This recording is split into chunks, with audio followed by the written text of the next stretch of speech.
महत्त्वपूर्ण सूचना JLPT एक्जामको answer seat भर्दा ध्यान दिनुपर्ने कुराहरू। एन्सर सिट भर्दा स्क्रिनमा देखाइएका सही नम्बर्स र अल्फाबेट्स मात्र प्रयोग गर्नुहोस्। गलत नम्बर्स वा अल्फाबेट्स प्रयोग नगर्नुहोस्। एन्सर सिटमा विवरण भर्दा पेन्सिल 2B अथवा HB मात्र प्रयोग गर्नुहोस्। पेन वा अन्य कुनै लेख्ने सामग्री प्रयोग गर्न पाइदैन। सबैभन्दा पहिले आफ्नो टेस्ट भाउचरमा उल्लेख गरिएको एक्जाम रेजिस्ट्रेसन नम्बरको अन्तिम 5 अङ्क लास्ट 5 डिजिट्स माथिको खाली बक्सहरूमा लेख्नुहोस्। त्यसपछि लेखिएका प्रत्येक अङ्क अनुसार तलको सर्कलमा मार्क गर्नुहोस्। मार्क गर्दा सर्कलको बाहिर ननिस्किने गरी सफा र पूर्ण रूपमा भर्नुहोस्। नमुनामा देखाइए झै मात्र मार्क गर्नुहोस्। टिक मार्क वा अन्य कुनै चिन्ह प्रयोग नगर्नुहोस्। नाम लेख्दा सुरुको बक्स खाली नछोडी लेख्नुहोला। अब आफ्नो नाम टेस्ट भाउचरमा लेखिए बमोजिम लेख्नुहोस्। नाम लेख्दा सबैभन्दा बायाँबाट सुरु गर्नुहोस्। नेम, मिडल नेम, सरनेमको बीचमा एउटा मात्र बक्सलाई छोड्नुहोला।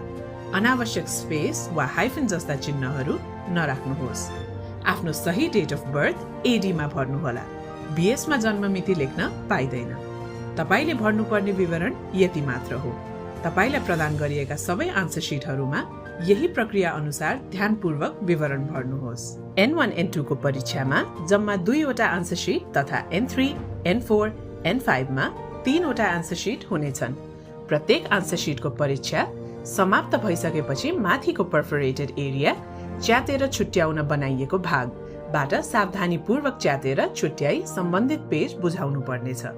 आन्सर सिट च्यातेर छुट्याउँदा आन्सर सिटको अन्य भागमा च्यातिन गएको खण्डमा त्यसको जिम्मेवारी परीक्षार्थी स्वयंले लिनुपर्नेछ।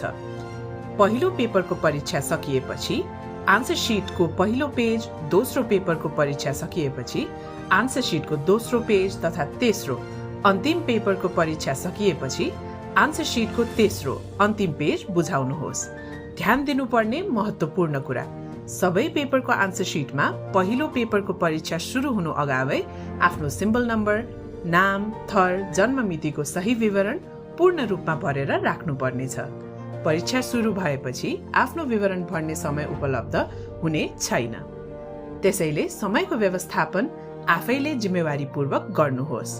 परीक्षार्थीले भरेको आन्सर सिट कम्प्युटर प्रणालीद्वारा जाँच गरिने भएकोले निर्देशन तथा जानकारी दिए बमोजिमको पेन्सिल HB अथवा 2B को प्रयोग गरी आन्सर सिट भर्दाको कालो गाडापनलाई पनि विशेष ध्यान दिनुपर्नेछ। Best of lock. धन्यवाद।